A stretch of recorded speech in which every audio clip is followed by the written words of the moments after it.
ನಮಸ್ಕಾರ. ಹರಟೆ ಹರಿವು ಕಾರ್ಯಕ್ರಮಕ್ಕೆ ಸ್ವಾಗತ. ಇವತ್ತು ನಾವು ತುಂಬಾ ವಿಶೇಷವಾದ ವ್ಯಕ್ತಿ ಜೊತೆ ಮಾತಾಡ್ತಾ ಇದ್ದೀವಿ. ತುಂಬಾ ವಿಶೇಷವಾದ ದಿನ ಕೂಡ. ಕಾರಣ ನಮ್ಮ ಹರಿವು ಬುಕ್ಸ್ ನಿಂದ ಮತ್ತೊಂದು ಕಥಾ ಸಂಕಲನ ಹೊರಗಡೆ ಬರ್ತಾ ಇದೆ. ಅದರ ಹೆಸರು ಮೊಡಚಿಗಳು. ಇವತ್ತಿನ ದಿವಸ ಅದು ಬಿಡುಗಡೆ ಆಗ್ತಾ ಇದೆ. ಅದೇ ಹೊತ್ತಲ್ಲಿ ಈ ಮೊಡಚಿಗಳು ಕಥೆಯ ಬರಹಗಾರ ಸಂಗನಗೌಡ ಹಿರೇಗೌಡ ಅವರು, ಅಪ್ಪಟ ಕಲಬುರಗಿಯ ಪ್ರತಿಭೆ, ತುಂಬಾ ಒಳ್ಳೆಯ ಕಥೆಗಾರ, ತುಂಬಾ ಚೆನ್ನಾಗಿರೋ ಕಥೆಗಳನ್ನ ಈ ಪುಸ್ತಕದಲ್ಲಿ ಕೊಟ್ಟಿದ್ದಾರೆ. ಅವರ ಜೊತೆ ಮಾತಾಡ್ತಾ ಈ ಮೊಡಚಿಗಳು ಪುಸ್ತಕದ ಬಗ್ಗೆ ಹಾಗೂ ಆ ಒಂದು ಪುಸ್ತಕ ಹುಟ್ಟಿದ ರೀತಿ, ಜೊತೆಗೆ ಸಂಗನಗೌಡ ಅವರ ಆಲೋಚನೆಗಳು ಏನು ಈ ಕಥೆಗಳ ಸುತ್ತ ಅನ್ನೋದನ್ನ ಎಲ್ಲದನ್ನು ತಿಳ್ಕೊಳ್ಳೋಣ ಬನ್ನಿ. ಇವತ್ತಿನ ಕಾರ್ಯಕ್ರಮ ಮೊಡಚಿಗಳ ಸುತ್ತ. ನಮಸ್ಕಾರ ಸಂಗನಗೌಡ.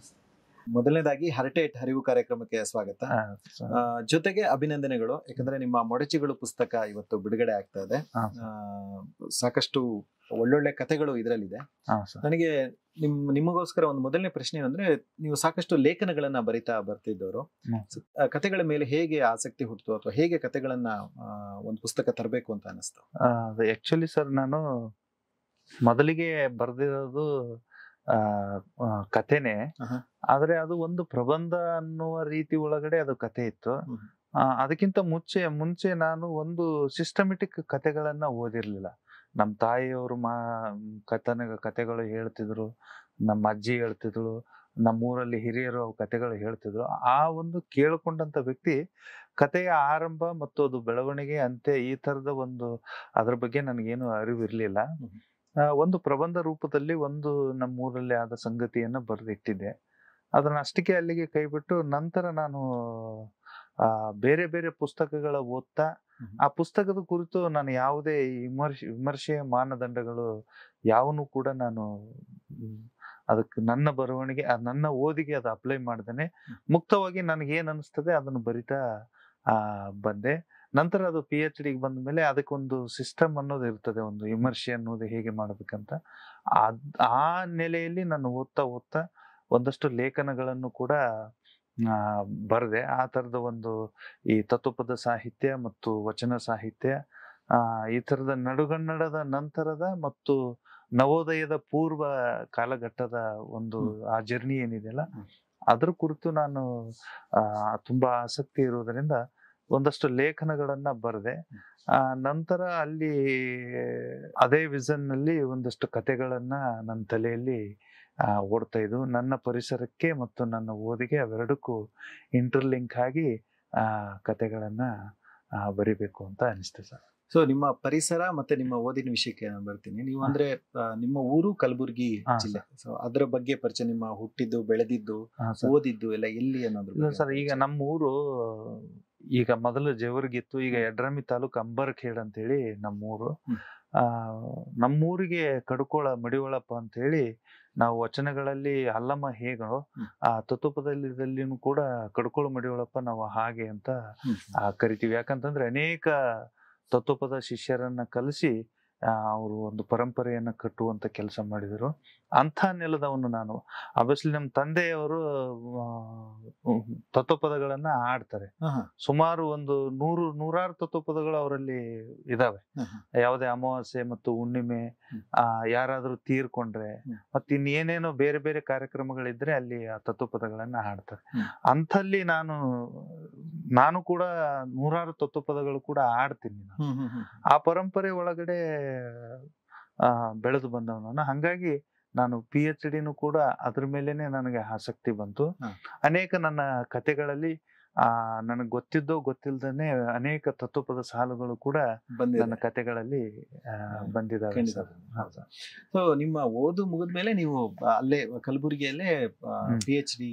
ಅದೇ ಸರ್, ಈಗ ನಮ್ಮಲ್ಲಿ 5ನೇ ತರಗತಿವರೆಗೂ ನಮ್ಮೂರಲ್ಲಿದೆ. ಅದು ಮುಗಿದ ನಂತರ ನಮ್ಮೂರು ಪಕ್ಕ ಮಲ್ಲಾಬಾದ್ ಅಂತ ಹೇಳಿದೆ, ಅಲ್ಲಿ 7ನೇ ತರಗತಿ ಮುಗಿಸ್ಕೊಂಡು ಮುಂದೆ ಚಾಮನಾಳ್ ಅಂತಿದೆ, ಅಲ್ಲಿ ನಂದು ಹೈಸ್ಕೂಲ್ ಮುಗಿದ ನಂತರ PUC ಮತ್ತು ಡಿಗ್ರಿ ಶಹಾಪುರದಲ್ಲಿ ಮುಗಿಸ್ಕೊಂಡು ಅಲ್ಲಿ ನಮ್ಮೊಬ್ಬ ಗುರುಗಳು, ನೀನು ಸ್ವಲ್ಪ ಕನ್ನಡದ ಬಗ್ಗೆ ಆಸಕ್ತಿ ಇದೆ, ನೀನು ನನಗೆ ಡಿಗ್ರಿ ಮುಗಿದ ನಂತರ ಬೇರೆ ಇನ್ಯಾವುದೋ ಸ್ಪರ್ಧಾತ್ಮಕ ಪರೀಕ್ಷೆ ಎದುರಿಸಿ ಯಾವ್ದಾದ್ರು ಅಧಿಕಾರಿ ಆಗ್ಬೇಕು ಅನ್ನೋ ಆಸೆ ಆ ಕಡೆ ಇತ್ತು. ನಮ್ ಗುರುಗಳು ಏನ್ ಹೇಳಿದ್ರು ಅಂತಂದ್ರೆ, ನಿನಗೆ ಸ್ವಲ್ಪ ಕನ್ನಡ, ಈ ನೆಲ, ನುಡಿಗಟ್ಟು, ತ್ರಿಪದಿ ಈ ಥರದ್ದು ಇದೆಯಲ್ಲ, ನೀನ್ MA ಕನ್ನಡ ಮಾಡು ಅಂತ ಹೇಳಿದ್ರು. ಅಲ್ಲಿ ನಾನು ಸೆಂಟ್ರಲ್ ಯೂನಿವರ್ಸಿಟಿ, ನಮ್ಮ ಇಡೀ ಕರ್ನಾಟಕದಲ್ಲಿ ಅದು ಒಂದೇ ಯೂನಿವರ್ಸಿಟಿ ಇರೋದು. ಅಲ್ಲಿ ನಾನು MA ಕನ್ನಡ ಮಾಡಿದೆ. ನಂತರ MA ಕನ್ನಡ ಮುಗಿದ ನಂತರ ಅಲ್ಲೇ PhD ಸೀಟ್ನು ಕೂಡ ಸಿಕ್ತು. ಅಲ್ಲಿ ನಾನು ಡಾಕ್ಟರೇಟ್ ಮುಗಿಸ್ಕೊಂಡ ನಂತರ ಈಗ ಒಂದು ಕಾಲೇಜಿನಲ್ಲಿ ಅತಿಥಿ ಉಪನ್ಯಾಸಕನಾಗಿ ಕೆಲಸ ಮಾಡ್ತಾ ಇದ್ದೀನಿ. ತುಂಬಾ ಒಳ್ಳೇದು. ನಿಮ್ಮ ಓದಿನ ಒಂದು ಜರ್ನಿ ಒಂದ್ ಕಡೆ, ಜೊತೆಗೆ ನೀವು ಹೇಳಿದಾಗೆ ನಿಮ್ಮ ಸುತ್ತಲಿನ ಪರಿಸರದಲ್ಲಿ ತತ್ವಪದ ಅನ್ನೋದು ನಿಮ್ಗೆ ಒಂದು ರೀತಿಯ ದಿನನಿತ್ಯದ ಬದುಕಿನಲ್ಲಿ ಸೇರಿ ಹೋಗ್ಬಿಟ್ಟಿತ್ತು. ಅದರ ಜೊತೆಗೆ ನೀವು ಒಂದು ರೀತಿಯ ವೊರೇಷಿಯಸ್ ರೀಡರ್ ಅಂತ ಹೇಳ್ತಾರಲ್ಲ, ಅಂದ್ರೆ ತುಂಬಾ ಓದ್ತೀರಾ ಅನ್ನೋದನ್ನ ಕೇಳಿದೀನಿ. ಹೇಗೆ ನಿಮ್ಮ ಓದಿನ ಬಗ್ಗೆ ಹೇಳೋದಾದ್ರೆ? ಇಲ್ಲ ಸರ್, ಅದು ನಮ್ಮ ಗುರುಗಳಿಗೆ ಸಲ್ತದೆ. ನಮ್ಮ ವಿಶ್ವವಿದ್ಯಾಲಯ, ಕಡಗಂಚಿ ವಿಶ್ವವಿದ್ಯಾಲಯ, ಅಲ್ಲಿ ನಮ್ಮ ಗುರುಗಳು ಸಿಕ್ಕಾಪಟ್ಟೆ ಓದಿಸೋರು. ಬೇರೆ ಬೇರೆ ಸಂಸ್ಕೃತಿಗಳನ್ನ ಅರ್ಥ ಮಾಡಿಸೋರು. ನಮ್ಮಲ್ಲಿ ಸಿಲೆಬಸ್ಸಿಗೂ ಕೂಡ ಭಾರತೀಯ ಸಾಹಿತ್ಯ, ನಾವು MA ಕನ್ನಡ ಅಂತಂದ್ರೆ ನಾವು ಕನ್ನಡ ಸಾಹಿತ್ಯ ಅಷ್ಟೇ ನಮ್ಮ ಸಿಲೆಬಸ್ ಇರ್ತಿಲ್ಲ. ಭಾರತೀಯ ಸಾಹಿತ್ಯ ಇರ್ತಿತ್ತು, ಜಾಗತಿಕ ಸಾಹಿತ್ಯ ಇರ್ತಿತ್ತು.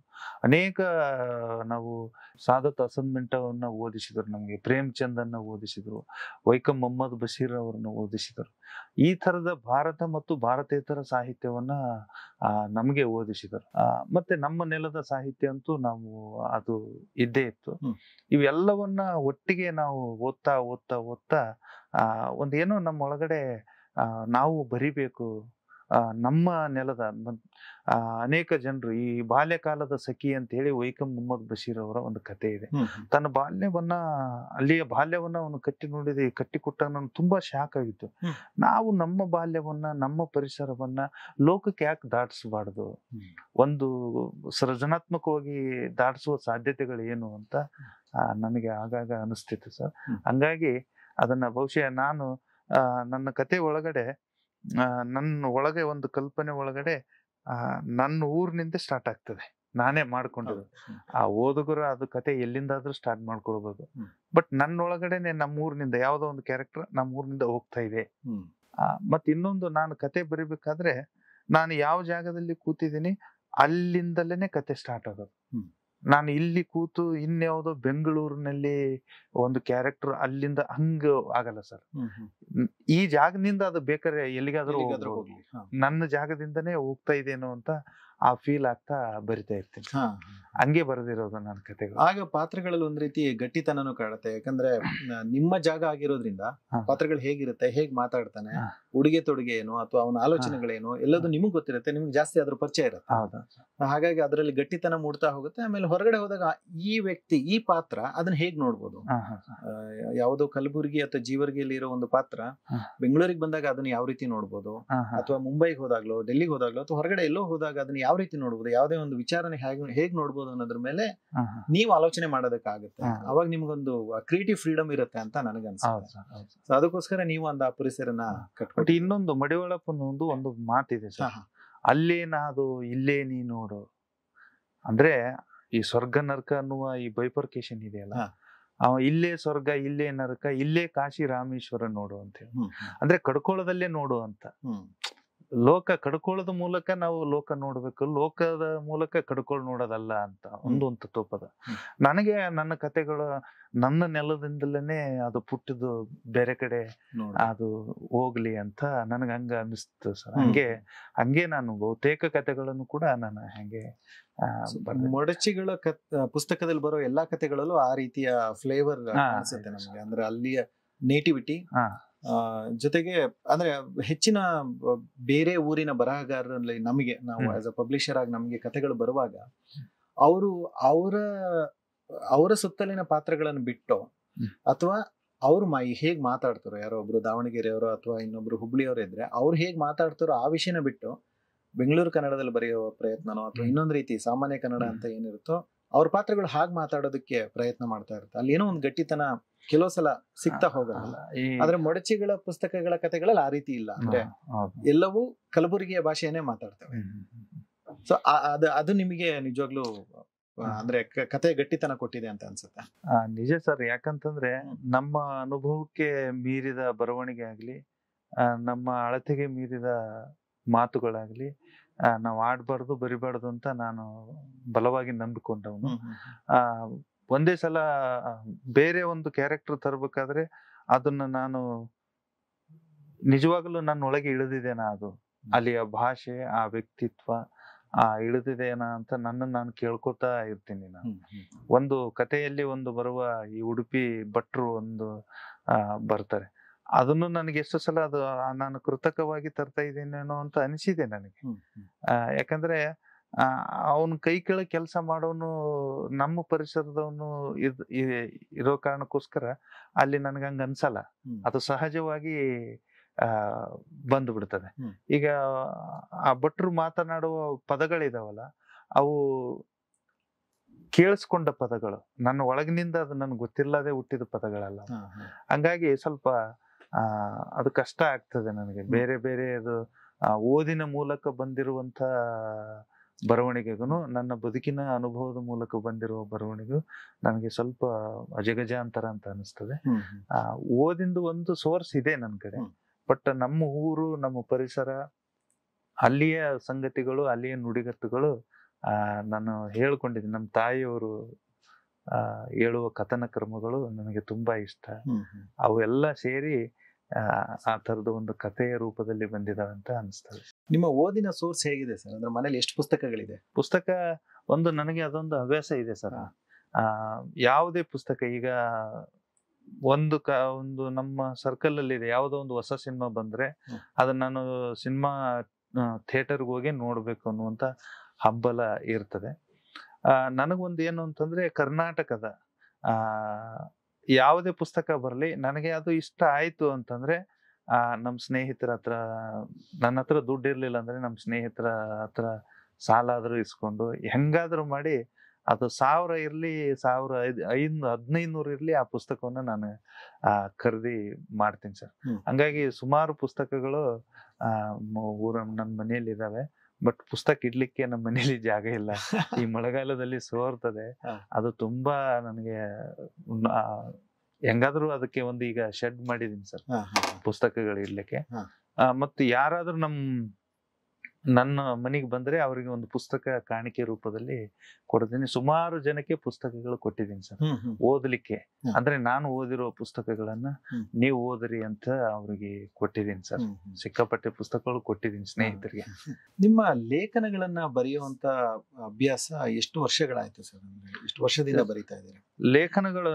ಅಂದ್ರೆ ಸರ್, ಈಗ ನಾನು ಯೂನಿವರ್ಸಿಟಿಗೆ ಹೋದ ನಂತರ ನಾವು ನಮ್ಗೆ ಡಿಪಾರ್ಟ್ಮೆಂಟ್ ನಿಂದ ಒಂದು ಪ್ರವಾಸಕ್ಕೆ ಕರ್ಕೊಂಡು ಹೋಗಿದ್ರು.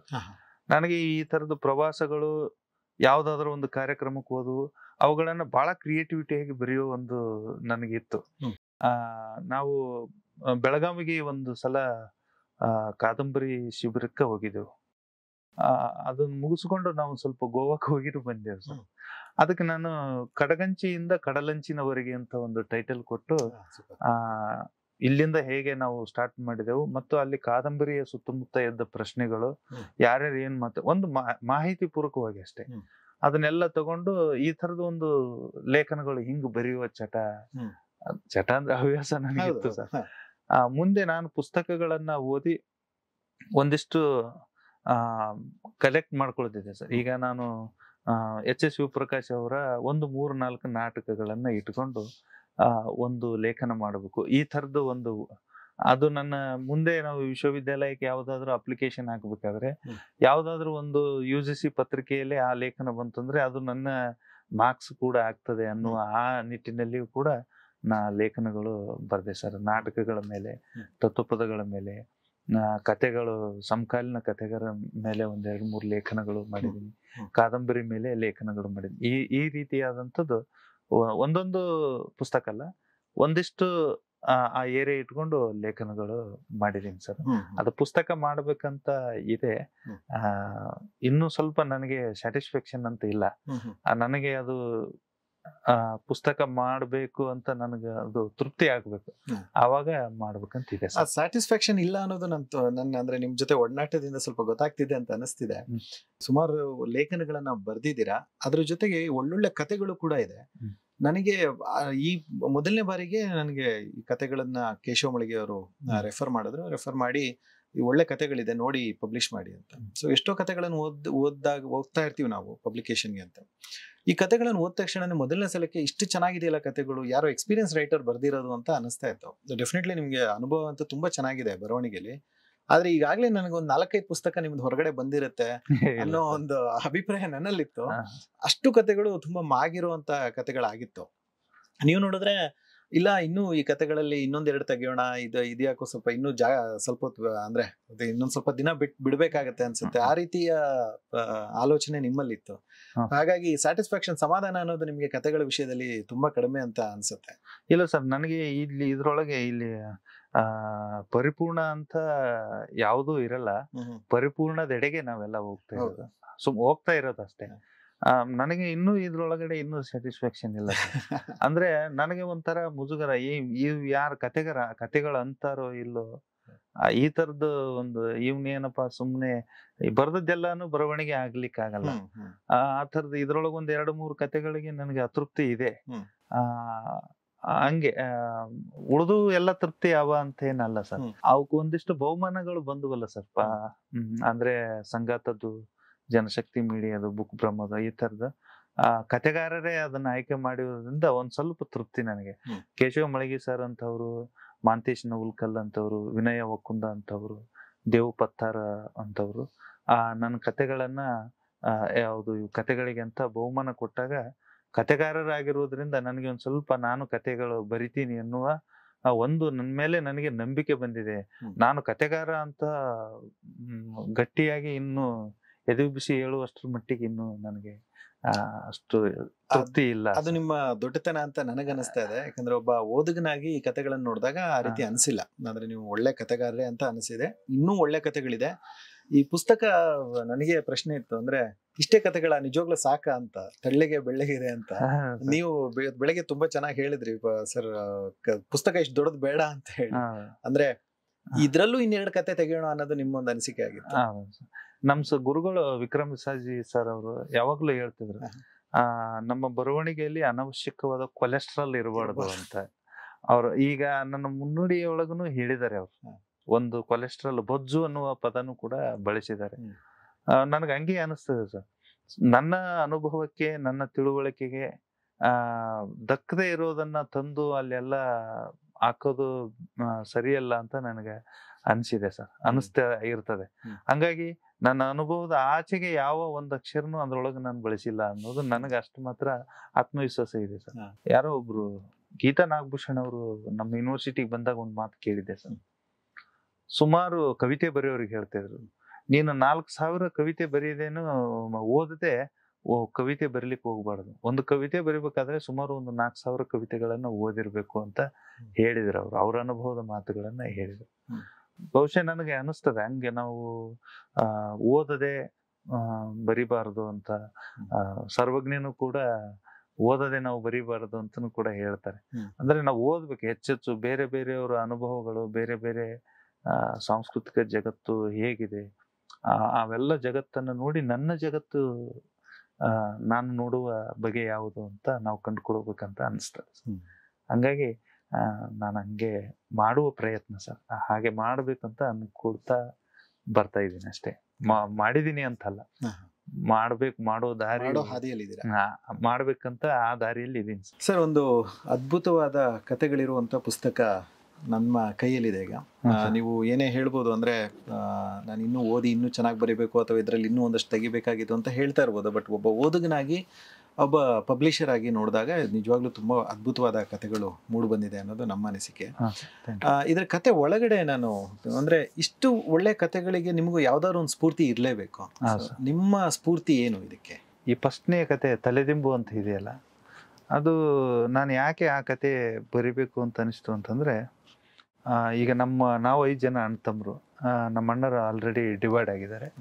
ಒಬ್ಬನು ಅಲ್ಲಿ ಹಾಸನಲ್ಲಿ ಒಂದು ಲಾರಿ ಏನೋ ನಡೆಸ್ತಾನೆ ಅವನು. ಈಗ ನಮ್ಮ ಅಣ್ಣನ ಹೆಂಡತಿ ಮಕ್ಕಳು ಅವರೆಲ್ಲ ಡಿವೈಡ್ ಆಗಿ ಒಂದು ಮನೆಯಲ್ಲಿದ್ದಾರೆ. ಒಂದಿನ ಅವ್ರ ಮನೆಯಲ್ಲಿ ಹಾವು ಬಂದಿತ್ತು. ಹಾವು ಬಂದಾಗ ಅದು ಹೊಡಿಬೇಕು ಅಂತ ಹೋದೆವು, ಹಾವೇ ಸಿಗಲಿಲ್ಲ. ಹಾವು ಸಿಗಲಿಲ್ಲ ಅಂತಂದ್ರೆ ಭಯ ಆಗ್ತದೆ. ಅದು ಹೊಡೆದ್ರು ಅಂತಂದ್ರೆ ಅದು ಇಲ್ಲ ಅನ್ನೋದು ನಮ್ಮ ಮನಸ್ಸೊಳಗಡೆ ಬರ್ತದೆ. ಹಂಗಾಗಿ ಅವ್ರ ಮನೆಯಲ್ಲಿ ಮಲಗಲಿಲ್ಲ, ನಮ್ಮ ಮನೆಗೆ ಬಂದರು. ಹ್ಮ್. ಬಂದಾಗ ಈಗ ನಮ್ಮ ಅಣ್ಣನ ಹೆಂಡತಿ, ನಿಮ್ಮಲ್ಲಿ ಅತ್ತಿಗೆ ಅಂತೀರಿ, ಹೌದು.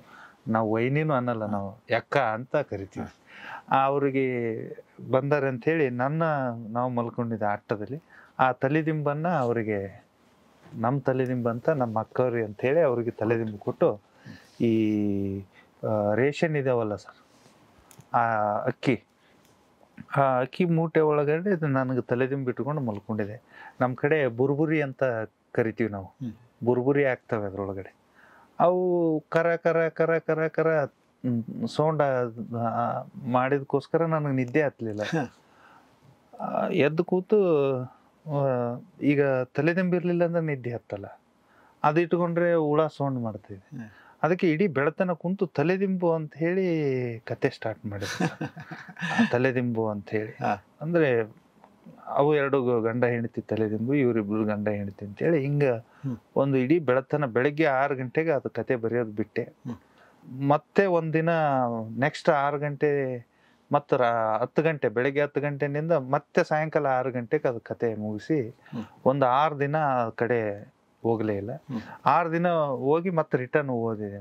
ನನ್ನ ಕಥೆನೇ ನಾನು ಸುಮಾರು ಸಲ ಓದುತ್ತೀನಿ, ಮತ್ತೆ ಎಲ್ಲಿ ಏನು ಹಾಕ್ಬೇಕು, ಏನ್ ಮಾಡ್ಬೇಕು ಅಂತ ಈ ರೀತಿಯಾಗಿ ಆ ತಲೆದಿಂಬು ಕತೆ ಬರ್ದೈತೆ ಸರ್. ಸೊ ಬೇರೆ ಯಾರೋ ಕತೆಗಾರರ ಒಂದು ಶೈಲಿ ಆಗ್ಲಿ ಅಥವಾ ಅವ್ರು ಹೇಳೋ ರೀತಿ ಆಗ್ಲಿ, ಅದು ನಿಮ್ಗೆ ಒಂದಷ್ಟು ಆ ರೀತಿ ಯಾರ್ಯಾರ ಕತೆಗಳು ಅಥವಾ ಯಾವ ವ್ಯಕ್ತಿಗಳು ನಿಮ್ಗೆ? ಒಂದು ನನಗೆ ಸರ್ ಕನ್ನಡದೊಳಗಡೆ ನನಗೆ ಇತ್ತೀಚಿನ ಈ ಕೇಶವ ಮಳಿಗೆಯವರ ಆಕತ ಕಥಾ ಅಂತ ಹೇಳಿ ಒಂದು ಕಥಾ ಸಂಕಲನ ಬಂತು. ನಮ್ಮ ಬಯಲು ಸೀಮೆಯ ಕತೆಗಳೇ ಅದ್ರೊಳಗಡೆ ಜಾಸ್ತಿ ಇದಾವೆ. ನಮ್ಮ ಕಾಲುದಾರಿ ಪರಂಪರೆಗಳೇ, ತಿಂತುಣಿ ಮೋನಪ್ಪಯ್ಯ, ಆ ರೀತಿಯ ವಿಷನ್ ಆ ಕಥೆಗಳಲ್ಲಿದೆ. ಅವರು ಆಕತ ಕಥಾ ಮತ್ತು ಚನ್ನಪ್ಪ ಕಟ್ಟಿಯವರ ಏಕತಾರಿ ಅಂತ ಹೇಳಿ ಒಂದು ಕಥಾ ಸಂಕಲನ ಇದೆ. TS ಗೊರವರವರ ಕಥೆಗಳು, ಮಾಂತೇಶ್ ನವಲ್ಕಲ್ ಅಂತ ನಮ್ಮಲ್ಲಿ ಕಥೆಗಾರರಿದ್ದಾರೆ ನಮ್ಮ ಹೈದರಾಬಾದ್ ಕರ್ನಾಟಕದಲ್ಲಿ. ಆಮೇಲೆ ಮಂಜುನಾಥ್ ಲತಾ ಅಂತೇಳಿ ಭಾಳ ಬ್ರೈಟ್ ರೈಟ್ರು. ನಮ್ಮ ಸಮಕಾಲಿನಲ್ಲಿ ದಾದಾ ಫಿರ್ ಜೈಮನ್ ಅಂತ ಇದ್ದಾರೆ, ಶರಣಬಸವ ಗುಡಿದಿನ್ನಿ ಅಂತ ಇದ್ದಾರೆ, ಅಮರೀಶ್ ಗಿಣಿವಾರ್ ಅಂತ ಹೇಳಿ, ಹೀಗೆ ಅನೇಕ ಜನರು, ಆನಂದ್ ಕೊಂಚನೂರ್ ಅಂತ ಹೇಳಿ ಅವರು ಇದ್ದಾರೆ, ತಿರುಪತಿ ಬಂಗಿ ಅಂತ ಒಬ್ರು ಕಥೆಗಾರರಿದ್ದಾರೆ, ಪೂ ಮತ್ತು ಇತರ ಕಥೆಗಳು ಅಂತ ಹೇಳಿ ಮೊನ್ನೆ ಒಂದು ಬಹುಮಾನ ಪ್ರಶಸ್ತಿಯನ್ನು ಬಂದು, ಅದು ಬಹಳ ಬ್ಯೂಟಿಫುಲ್ ಕಥಾ ಸಂಕಲನ. ಹಾಗೆ ನನ್ನ ಸಮಕಾಲೀನ ಕಥೆಗಾರರನ್ನ ನಾನು ಓದಿದ್ದೀನಿ ಸರ್. ಅವೆಲ್ಲ ಅವ್ರಿಗಿಂತ ಭಿನ್ನವಾಗಿ ನಾನು ಏನಾದರೂ ಬರೀಲಿಕ್ಕೆ ಸಾಧ್ಯ ಆಗ್ತದ ಅಂತ ನನ್ನೊಳಗೆ ನಾನು ಅಂದ್ಕೊಂಡು ಅದಕ್ಕಿಂತ ಭಿನ್ನವಾಗಿ ಬರೆದಿದ್ದೀನಿ ಅಂತ ಅಷ್ಟು ನನಗೆ ನಾನೇ ಡಿಫ್ರೆಂಟ್ ಅಂತ ಹೇಳ್ಕೊಳಕ್ಕೆ ಆ ಶಕ್ತಿ ಇಲ್ಲ ಸರ್. ಬಟ್ ಏನೋ ಒಂದು ಅಷ್ಟು ನನಗೆ ಈ ಥರದ್ದು ಒಂದು ನನಗೆ ಗೊತ್ತಿಲ್ಲದೆ ಎಲ್ಲಿ ನನ್ನ ಒಳಗಡೆ ಅದನ್ನು ಒಂದು ಇದೆ. ಹಾಗೆ ನನ್ನ ಓದಿನ ಅಲ್ಲಲ್ಲಿ ಸಾಲುಗಳು ಬಂದಿದ್ದಾವೆ. ಬೇಂದ್ರೆಯವರ ಕಾವ್ಯದ ಸಾಲು, ಬೇಂದ್ರೆಯವರು ಅನುವಾದ ಮಾಡಿರುವ ಕಾವ್ಯದ ಸಾಲು ಬಂದಿದೆ.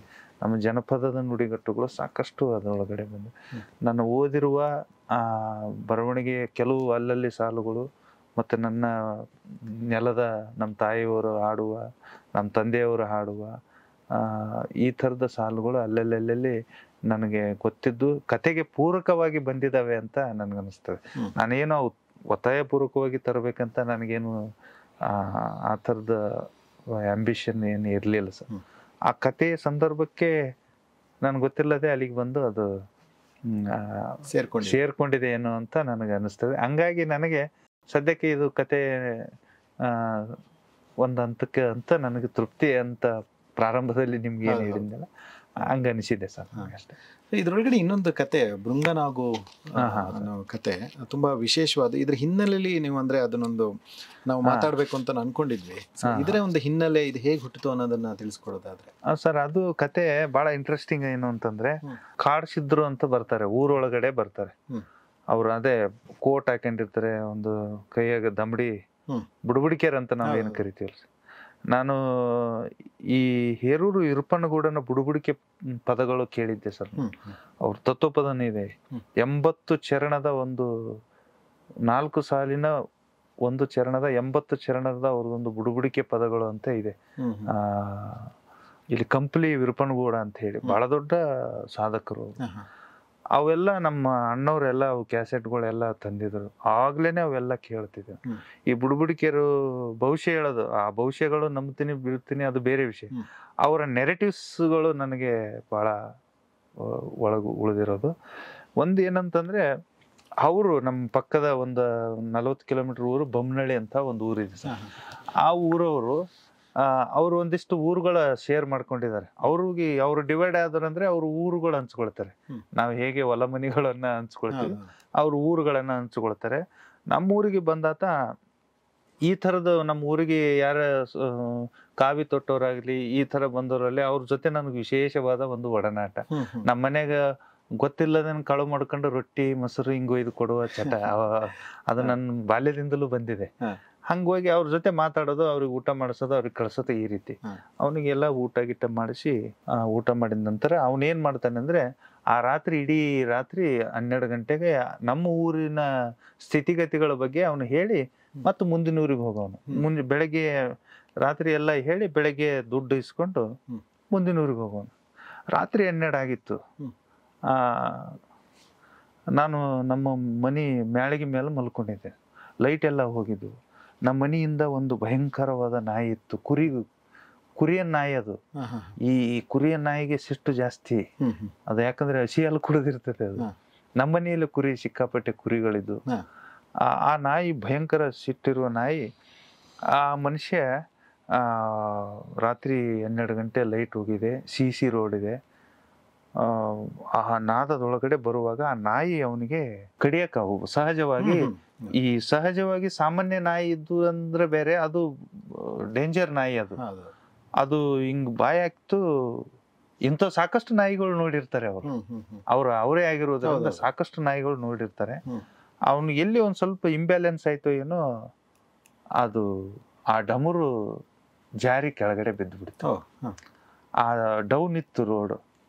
ಆ ನಾಯಿ ಸಪ್ಪಳ ಕೇಳ್ತಿತ್ತು, ಅವನು ಬೈತಿದ್ದ. ಅವ್ರಿಬ್ಬರು ನಿಂತರು.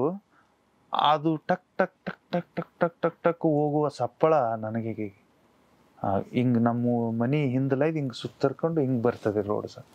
ಅದು ಈ ಬಿದ್ದು ಹಿಂಗ್ ಬಂದು ಮಿನಿಮಮ್ ಒಂದು 10 ಮೀಟರ್ 10-15 ಮೀಟರ್ ಅದರ ಸೌಂಡ್ ನನಗೆ ಕೇಳಿದ್ದು. ಅದು ನನಗೆ 6 ತಿಂಗಳು ಡಿಸ್ಟರ್ಬ್ ಮಾಡಿತ್ತು ಆ ಸೌಂಡ್. 6 ತಿಂಗಳು ಆ ಸೌಂಡ್ ನನಗೆ ಭಯಂಕರ ಡಿಸ್ಟರ್ಬ್ ಮಾಡಿತ್ತು.